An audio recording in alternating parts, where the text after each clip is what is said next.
And the football team has done some interesting things. A few, 10 or an hour before the show, they signed Curtis Samuel. He'll be a nice wide receiver too. But the big move I want to go into is maybe the quarterback answer and Ryan Fitzpatrick. They give him 1 year, 10 million with a few other million in incentives. And it is interesting because Sam Darnold was linked to them. Mr. Trubisky's had some murmurs there, but they did choose to go with Ryan Fitzpatrick. And I'm wondering for you, Brian, do you think this is Ron Rivera saying, this is my guy for this season with this elite defense I can win with?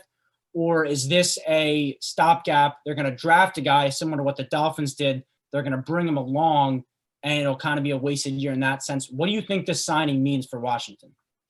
I think it's a possibility they can bring someone in, But I mean, let me just say right here, I love Ryan Fitzpatrick. I just love watching him play. The whole Fitz magic thing, it's awesome. And I really loved watching him play in Miami last year. This is the 9th team he's played for. So yeah, if he ends up being the starter, then I think he can compete. I mean, he's got now good receivers, Terry McLaurin and Curtis Samuel, but it was a little strange though. It did kind of raise my eyebrows a little bit, especially with the rumors that they were in on Sam Darnold. I think Sam Darnold would have been a great fit in Washington, just given that he's young and he's got a lot to prove. And, if they improve this team, this is a much better team than the Jets, then he could maybe live up to his full potential.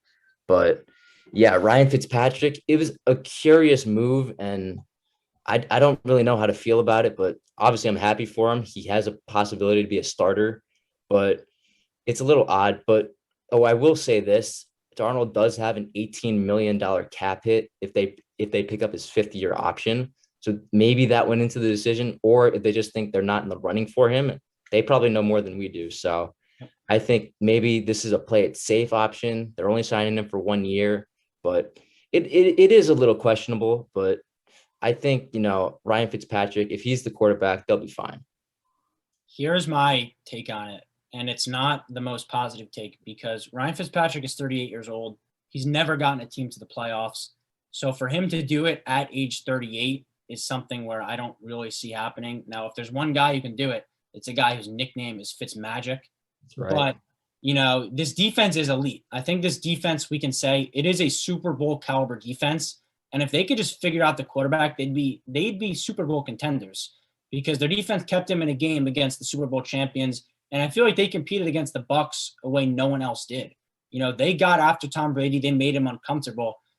Taylor Heineke, it should be noted, they did resign. So I guess there'll be a little bit of quarterback battle there. But I think for this move to be what it needs to be, they need to go out and draft a guy. Maybe you have to trade up. Maybe a guy like Trey Lance falls to you. But Ryan Fitzpatrick is a stopgap. Obviously, he's not a franchise quarterback with his age. And he is someone who you can be confident with in spot starts. He can make some magic. He even had a 10-win season with the Jets. But he's not a guy who's going to get you into the playoffs by himself. Obviously, he doesn't need to with a stacked defense and some nice weapons. But I think that they need to prioritize his quarterback position more. They can't get burned like they did last year. They kind of got bailed out with how good Heineke was because that could have been a disaster. Alex Smith did not look good. Kyle Allen, it was a quarterback carousel there with Haskins and everything there. They don't want to go through that again. And so Fitzpatrick from that sense is stable. But this team, I have such high hopes for this team that I think they could compete for a Super Bowl with the right quarterback, which is why I'm not 100% in on this as a singular deal. I need to see what they do because they do need to figure out the future of this quarterback position past this year. So if they do draft a guy, I'll be okay with that.